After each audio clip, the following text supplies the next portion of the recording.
Derbyshire Police Constable 48-year-old PC Robert Beeston has been suspended from frontline duties after being caught drink driving. Of course, off duty. Beeston was stopped and breathalyzed on June the 28th this year in his Vauxhall Zafira, where it showed he was over the limit. Back at the station on the evidential machine, it recorded his levels to be 105 micrograms of alcohol in 100 millilitres of breath. The legal limit is 35. This means he was 3 times the drink drive limit. Beeston was due to appear at Southern Derbyshire Magistrates Court on Thursday last week, but he failed to attend and the court issued a warrant for his arrest, even though his brief argued for the case to simply be adjourned. His brief told the court that he is a police officer and I understand he is going to plead not guilty to the matter. I would ask for an adjournment of a week.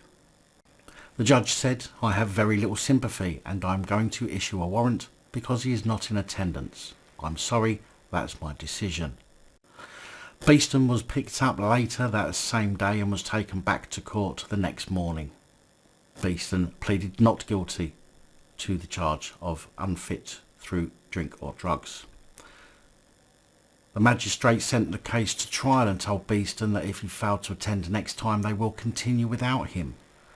Felicity Coates, who represented PC Beeston at the second hearing as his Federation rep, said the Federation would elect their own solicitors firm to represent him at the trial in Nottingham. She said the list of witnesses required for the full-day hearing would include the defendant's estranged wife, his son, his mother, stepfather and brother-in-law. So to me it sounds like he's going for the mental health mitigation rather than just admitting to the fact that he was pissed because he was pissed. The reason I say this is because of what some of the reports have suggested about his past. It said that in 2006 Beeston was the victim of religious abuse when an asylum seeker who sewed up his eyelids and lips in a campaign to stay in Britain called him a Muslim pig, wrongly thinking the officer was from Pakistan. Now my bets are on the mental health argument, absolutely guaranteed, but as I say, not quite sure how that relates to not just simply admitting to be pissed at the will.